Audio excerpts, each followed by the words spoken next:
Hello everyone. Today we'll discuss synthesis of common pharmaceuticals or medicine or drug molecules. I'm sure all of us are familiar with many drug molecules. We're talking about pharmaceuticals. These are life-saving molecules or life-saving materials. Many pharmaceuticals are available which are prepared in organic chemistry laboratory. Similarly, there are many metal containing medicines which can be also life-saving. But today, we'll mainly look at some of the molecules which can be prepared very easily by using our organic chemistry knowledge which we have acquired already.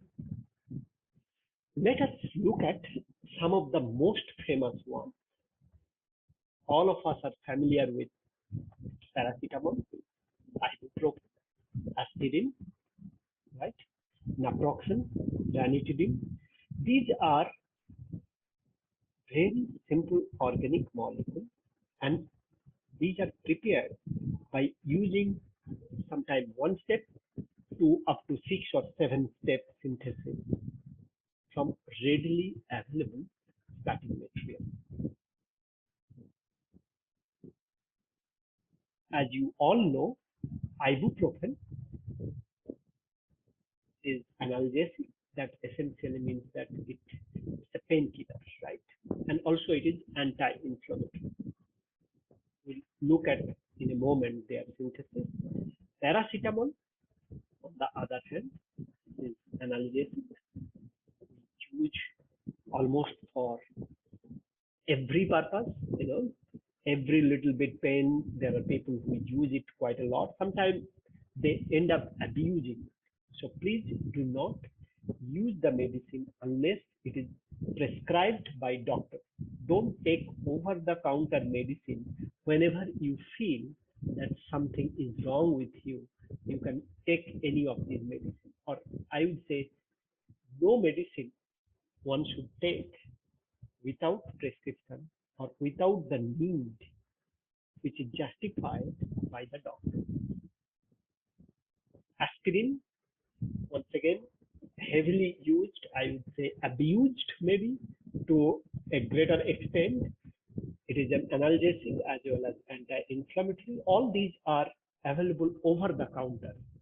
That means without prescription from doctor, you can get it. But that doesn't mean that for every little cause or every little pain, you should start using medicine. It's a very bad habit which would usually lead to lesser potency in your body, lesser drug resistance, or lesser disease resistance in your body.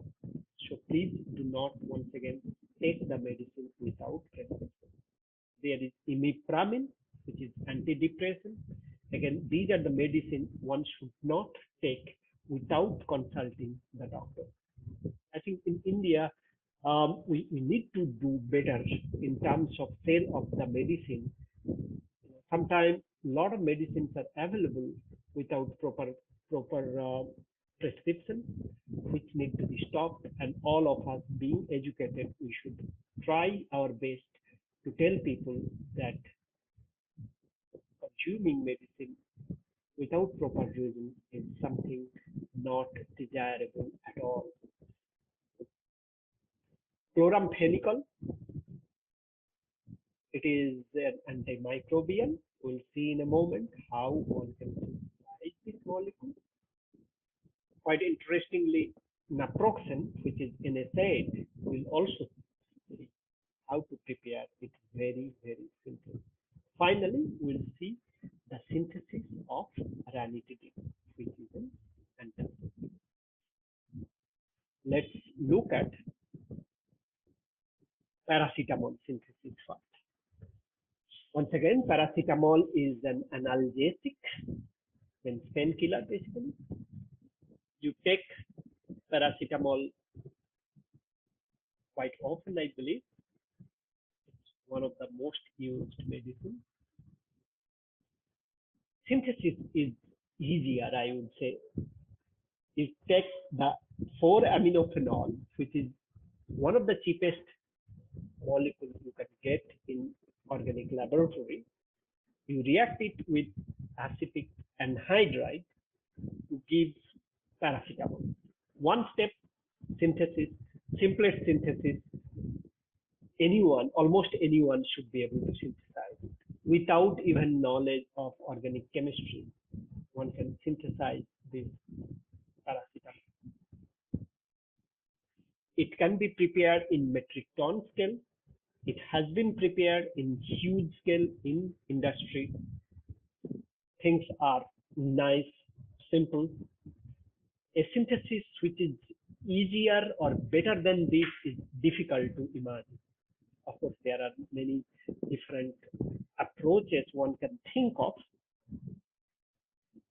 including the availability of the starting material, how to deal with the side product if anything is forming.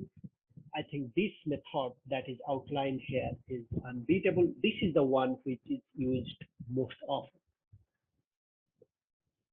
Let us then look at our next molecule, which is aspirin. This is orthohydroxybenzoic acid, also known as salicylic acid, right? Now, the salicylic acid is once again one of the very cheap organic molecules you can find in any organic laboratory.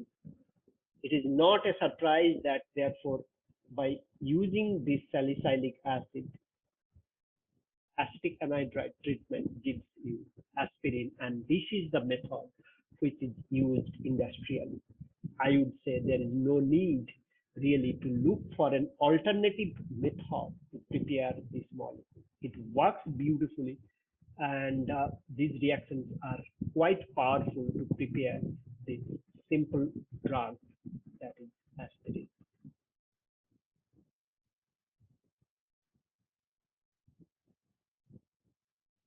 Aspirin is analgesic as well as anti-inflammatory. Let us look at this not so simple molecule, ibuprofen. Ibuprofen synthesis is known till since, I guess, 1960s. This is one of the heavily used molecules, as you know, ibuprofen, for its analgesic as well as anti-inflammatory role. Ibuprofen synthesis has been done by 6 steps in industry, starting from 1960s.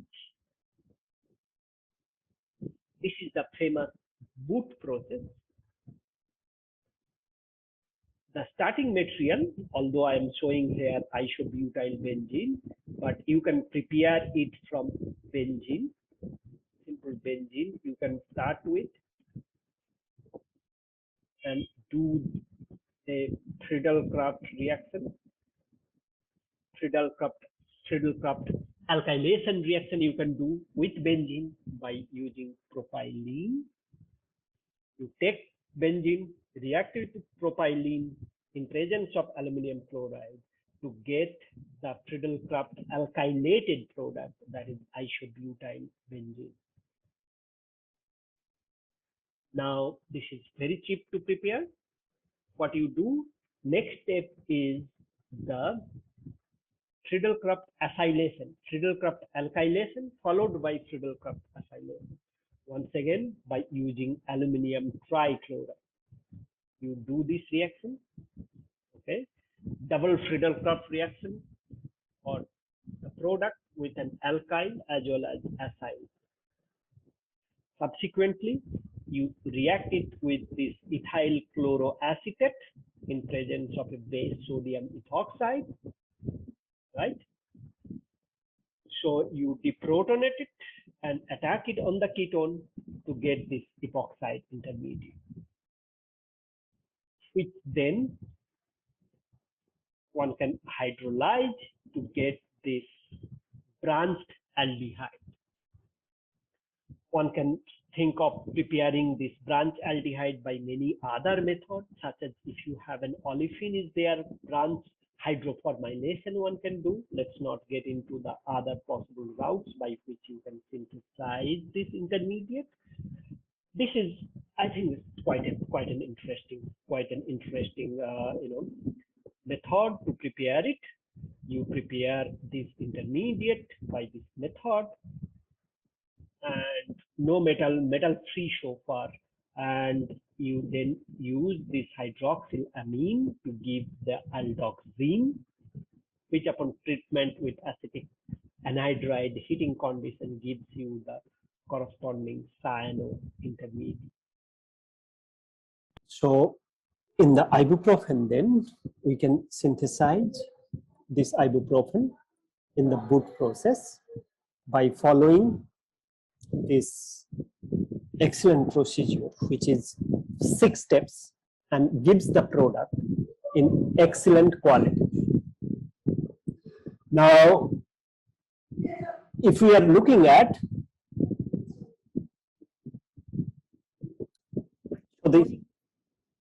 this ibuprofen can be synthesized from the 3 steps, starting from simple benzene.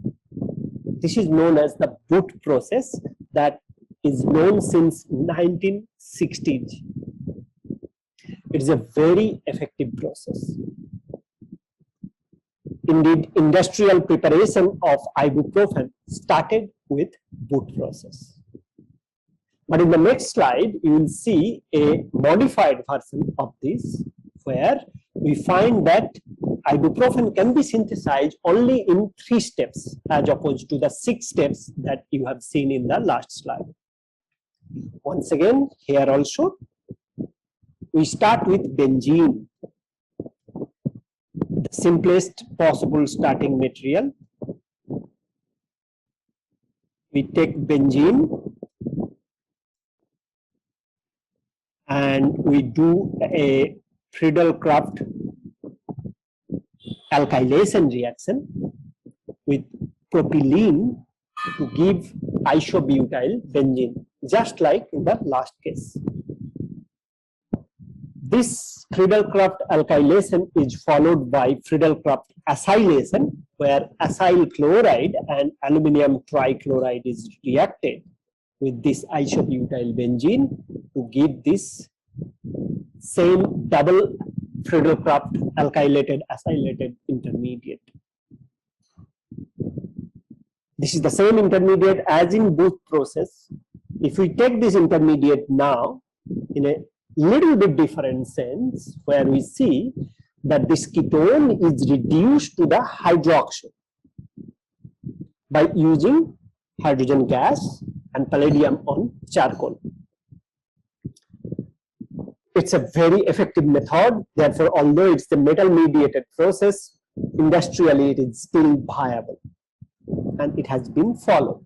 Subsequently, with this secondary alcohol with 10% HCl and CO gas in presence of palladium chloride, this triphenyl phosphine complex, it is oxidatively added, CO inserted, and then hydrolysis gives you the ibuprofen directly. This is quite amazing synthesis, simple synthesis in 3 steps as opposed to the 6 steps as you have seen in the boot process. This is West process and it works beautifully. Industrially, it has been used quite a lot.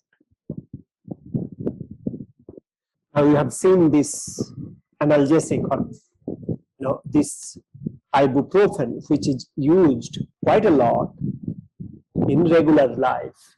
It can be done by utilizing this simple methodology as you see in here.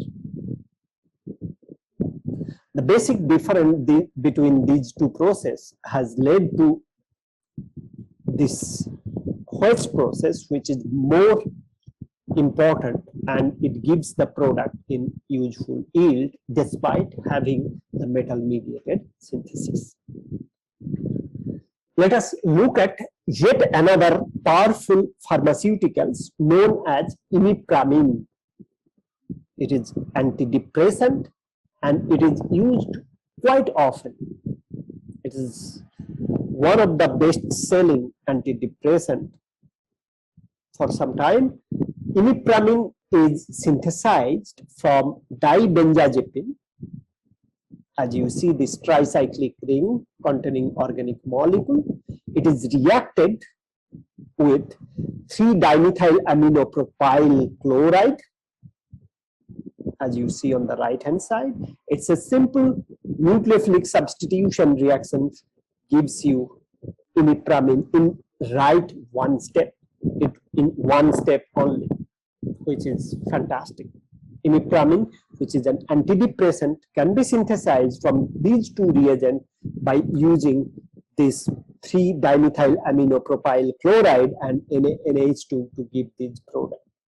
Now, here is yet another exciting drug molecule known as chloramphenicol.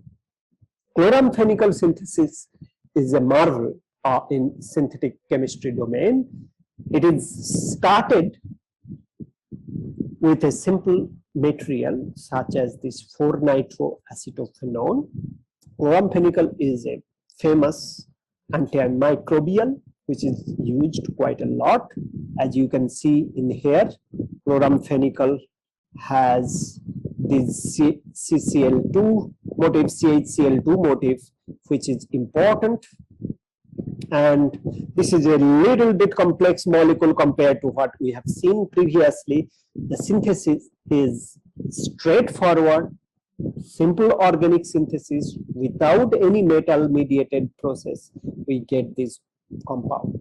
So starting from this 4-nitroacetophenone, we have the bromination reaction, rather alpha bromination, alpha bromoacetophenone, and the para position nitro group, which is simple, exciting. This alpha bromination happens, this activated CH bond get brominated, and subsequently we have hexamine as well as HCl to do the amination reaction over here, and you protect this amine with HCl. Subsequently, acetic anhydride treatment give you an acetyl intermediate to protect the amine, and then reacting with formaldehyde gives you this alcohol, this primary alcohol via deprotonation of this carbon center, and attacking on the formaldehyde gives you this primary alcohol. But if you deprotect this in acyl group, you will get the amino alcohol, which you see in here. So the deprotection of this N-acetyl will give you amino alcohol that is required for the preparation of chloramphenicol. But before going that, you have to do the reduction of this ketone, right? So this ketone selective reduction in these cases, in presence of nitro, as you can see, you have a nitro moiety in there, and you have a ketone. So selective reduction of this ketone can be done by this MPV reduction, which utilizes aluminum isopropoxide intermediate compound along with isopropyl alcohol, which is a sacrificial donor, hydrogen donor, hydride donor actually. So this reduces, this is a mild, relatively mild reducing condition to give you the secondary alcohol. In presence of nitro, this reduction can be occurring to give you this intermediate, from where if you deprotect this N-acetyl with in presence of HCl and chloroacetic camphor sulfonic acid, you get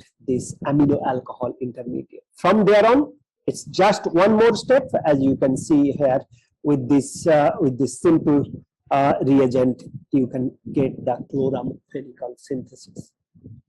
So just to come back again, for this chloramphenicol synthesis, it is 1, 2, 3, 4, 5, 6, 7 steps. 7 steps from a readily available starting material and the simplest possible starting material one can synthesize, or one can complete the synthesis of chloramphenicol, which is an antimicrobial.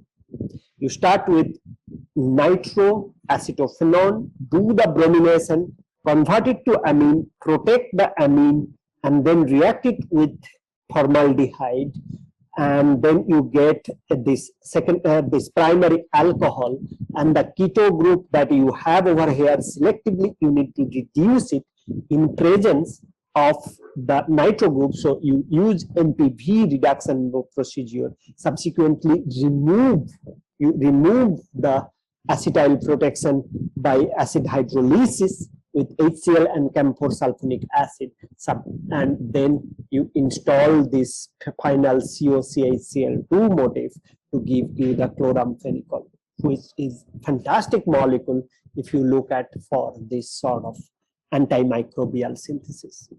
Okay. Let us look at the next one. Next one is the naproxen synthesis. It is again another beautiful demonstration of what synthetic chemist can achieve by simple organic chemistry. Beta-naphthol is taken, which is one of the cheapest and readily available starting material one can get for this naproxen synthesis. You start with beta-naphthol, you brominate it. Of course, monobromination is not easy to get. It's always end up giving dibromination in the position as is shown in here.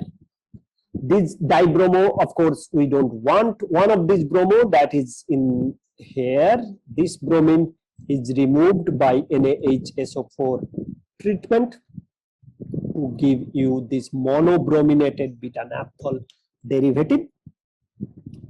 Protecting this hydroxo, or since in the naproxen you have methoxy group, so you install the methoxy group, or you protect the phenol with methyl group OMe by using this CH3Cl in presence of a base. So you have bromo methoxy, beta methoxy naphthalene, right, which is again quite useful or quite important intermediate. From here, treatment with magnesium and this ethyl acetate, you get this beautiful naproxen molecule, which is in racemic form. By using this N-alkyl glucamine, you can resolve it to get the S-naproxen. It is a NSAID, non-steroidal anti-inflammatory drugs, which is quite popular and used widely in pharmaceutical world. Once again, please do not consume any of these or any other medicine directly without doctor's permissions or doctor's advice. This is the final molecule synthesis for today. That is ranitidine. Ranitidine is an antacid. It is used widely worldwide. Specifically in our country, it has been used quite a lot. It is prepared only in 3 steps, starting with furfuryl alcohol. Once again, it's a very cheap starting material, furfuryl alcohol. Reacting with formaldehyde and dimethylamine gives you these 1,5-disubstituted furan derivatives. 1,5-disubstituted furan derivative, and reacting this furan with this aminothiol, you get further derived or advanced intermediate, which is having a primary amine over there, which is nucleophilic enough to attack on this carbon center to give you the complete synthesis of ranitidine. Once again, this is a simple reactions, condensation, simple reaction, imine formation and attack on the 5 position. Subsequently, a a further intermediate synthesis to give you the ranitidine. This completes a very important medicine, pharmaceuticals that is available over the counter, and it gives you access to the preparation of this molecule in the shortest possible route. Only in 3 steps one can synthesize this molecule to give the desired pharmaceuticals. With this, I hope you would look for many more synthesis of the simple pharmaceuticals, and will be happy to discuss in future regarding this. Thank you very much. See you later.